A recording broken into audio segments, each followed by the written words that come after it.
భారతమ్మ విజయమ్మ గురించి నిన్న ఎంత ఘోరంగా మాట్లాడారో మీరు చూశారు. అనిత గారు ఆవిడ క్షమాపణ చెప్పాలి.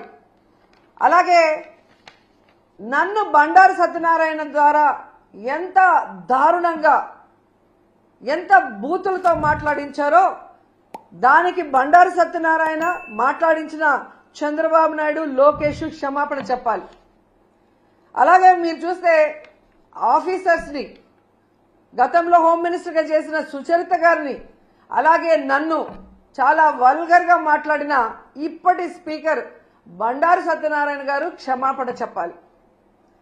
అలాగే ఈ మధ్య కాలంలో టీడీపీ ఆఫీస్ నుంచి ఒక సైకో చేబ్రోల్ కిరణ్ అనేవాడు భారతీ మేడంని ఎంత అసభ్యంగా మాట్లాడారో మీరు అందరూ కూడా గమనించారు.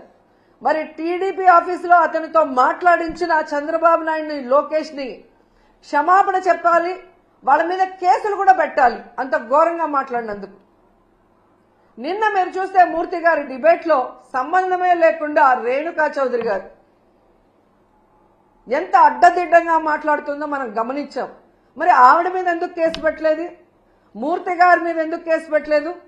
ఎందుకు బిఆర్ నాయుడు గారు క్షమాపణ చెప్పలేదని నేను అడుగుతున్నాను. ఈరోజు సాక్షిలో మాట్లాడారన్నారు, అదే మాటలు ఆయన మాట్లాడిన విధానం తప్పు కృష్ణంరాజు అనే వ్యక్తి. కానీ అదే వార్తలు టైమ్స్ ఆఫ్ ఇండియాలో వచ్చాయి, అదే న్యూస్ ఈటీవీలో వచ్చింది. మరి వాళ్ళ ఆఫీసుల మీద ఎందుకు దాడులు జరగలేదు? వాళ్ళ మీద ఎందుకు కేసులు పెట్టలేదు? కేవలం సాక్షి మీద ఎందుకు దాడులు చేస్తున్నారు? అలాగే ఎందుకు సాక్షిలో మాత్రమే ఈరోజు కొమ్మినేని గారి మీద తప్పుడు కేసు పెట్టి అరెస్ట్ చేశారని నేను అడుగుతున్నాను. ఎందుకంటే కొమ్మినేని గారి మీద ఎప్పటి నుంచో లోకేష్ కి చంద్రబాబు నాయుడుకి ఏం చేయాలా కాదురా, ఏం చేయాలరా నాకు చెప్పండి రా, ఏం చేయాలా? హత్యా ప్రయత్నం చేస్తే ముద్దు పెట్టాలా? అమ్మాయిల మీద దాడి చేస్తే ముద్దు పెట్టాలా? దండయ్యాలా? ఏం చేస్తారు పోలీసు వాళ్ళు? మీరు హత్యా ప్రయత్నాలు చేసుకుంటా మేము వైసీపీ అనగానే ఆ పిచ్చోడు వస్తున్నాడని చెప్పేసి పోలీసు వాళ్ళు గమ్ముగా ఉండాలా? ఇంకొక ఆయన అంబాటి రాంబాబు ఆయన పొళ్ళు కొరికాడంట, పొళ్ళుట తిక్కనా కొడక పొళ్ళు ఓడగొడతారా రే? ఏంద పొళ్ళు? పోలీసు వాళ్ళని చూసి ఏం చేస్తావా? ఏం చేస్తా? అటో ఇటో తేల్చండి అని చెప్పే దమ్ము ధైర్యం నీకు కానీ ఆ కేసులో ఇన్వాల్వ్ అయిన ఎదవలకు అందరికీ ఎవరికైనా ఉందా అని నేను ప్రశ్నిస్తున్నా. లేదే, రారే, భయము. మళ్ళీ మీరు మా గురించి మాట్లాడతారు, మళ్ళీ మమ్మల్ని తిడతా ఉంటారు. కానీ మేము ఇంటా కూర్చోవాలా? నో. ఈరోజు నేను చెప్తున్నా, చంద్రబాబు నాయుడు గారి గురించి కానీ లోకేష్ బాబు గురించి కానీ మాట్లాడే పని అయితే ఫస్ట్ నీ కేసులు తెగదింపు చేసుకొని రా, కొట్టుకు పో.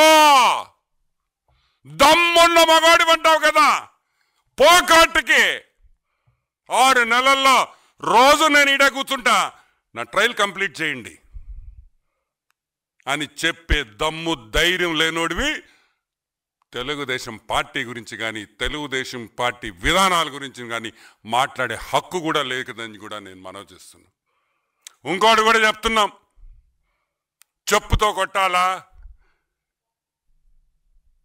డెఫినెట్గా కొట్టాలి. నేను ఎందుకు కొట్టాలంటే నువ్వు చేసిన తప్పులకి, నువ్వు చేసిన దొంగతనాలకి శిక్ష పడకుండా తప్పించుకుంటున్నావు కాబట్టి, నువ్వు ఒక ద్రోహివి కాబట్టి, నువ్వు ఒక దొంగవ కాబట్టి నీతో పాటు మంచోళ్ళు ఉంటారా?